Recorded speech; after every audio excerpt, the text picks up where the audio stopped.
Monsieur le chef d'état-major général des armées, officiers et sous-officiers, hommes du rang,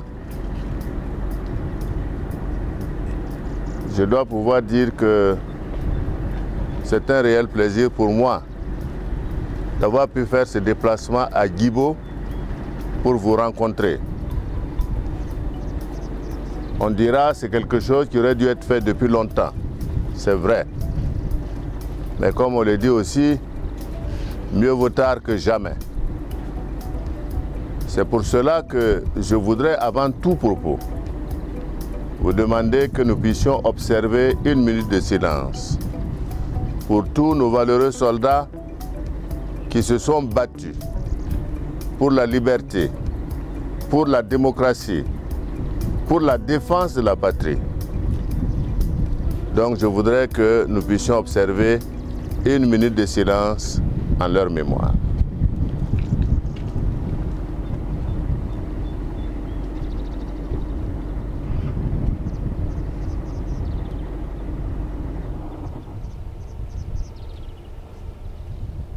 Je vous remercie. Repos. Je voulais également vous traduire les salutations du gouvernement, les salutations du peuple burkinabé dans son ensemble, qui jour et nuit compte sur votre action pour la paix et la sécurité au Burkina Faso.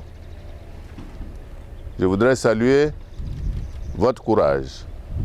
Je voudrais saluer votre engagement.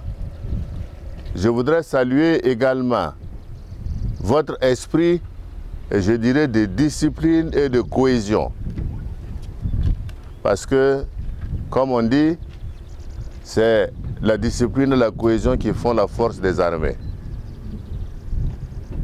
Nous sommes également conscients que malgré des efforts qui ont été faits, beaucoup reste à faire pour que notre armée soit aussi bien au plan des effectifs, au plan du matériel, au plan des conditions qui doivent leur permettre d'assurer pleinement les missions soient remplies.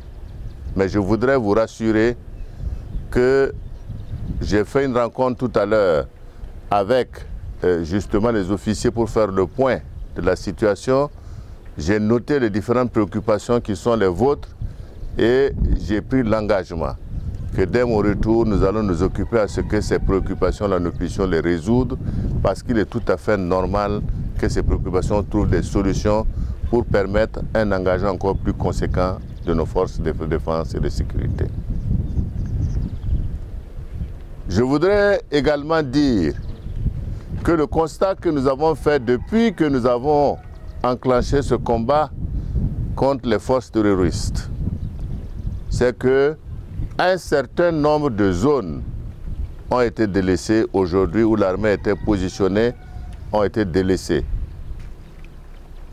Ce qui fait que, évidemment, la pression est forte sur Djibo, de tous les côtés.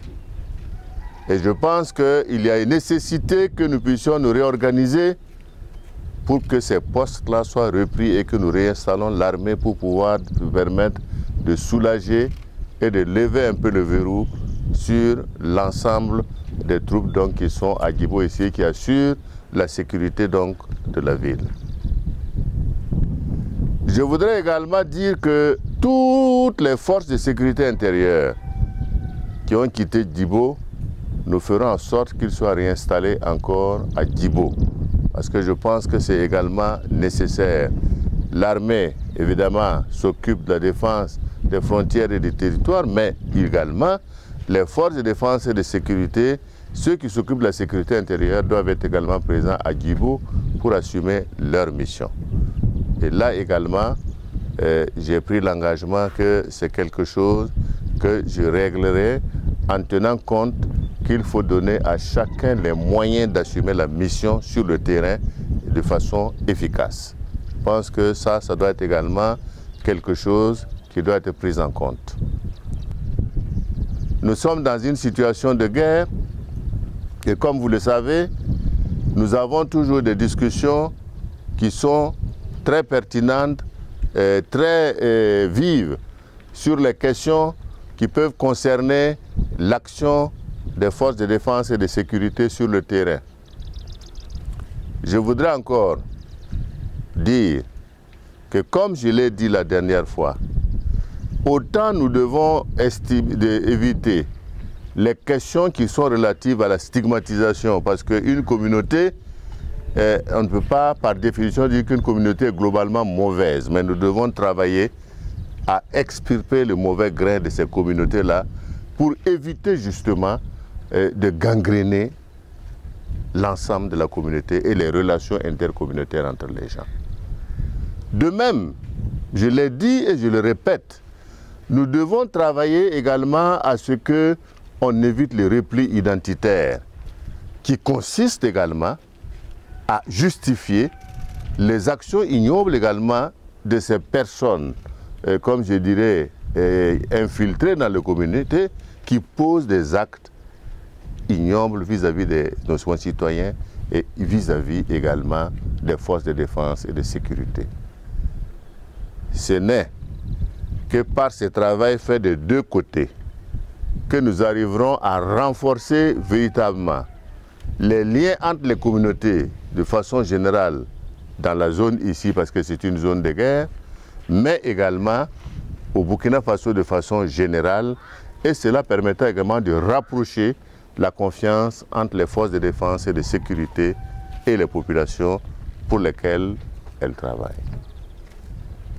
Donc je voudrais en tout cas dire que nous devons faire preuve de discernement. Nous devons faire preuve d'investigation, de renseignements très approfondis pour permettre justement de pouvoir trier, comme on dit, le bon grain de l'ivraie.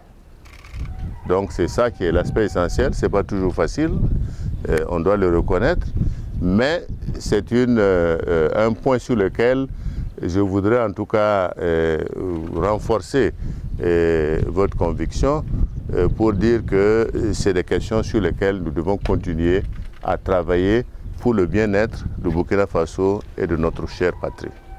Je pense que s'il plaît à Dieu, un jour, nous aurons la paix et nous pourrons enfin revivre dans des conditions qui sont véritablement acceptables pour tous et qui nous permettent de développer notre pays.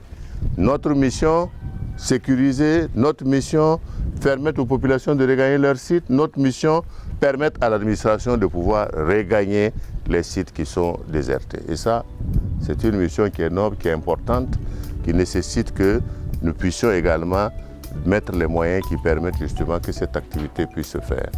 En tout cas, je voudrais vous remercier.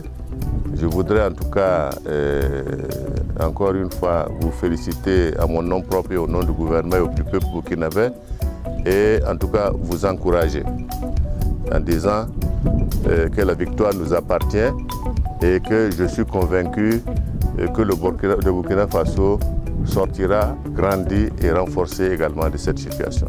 En tout cas, merci beaucoup et beaucoup de courage.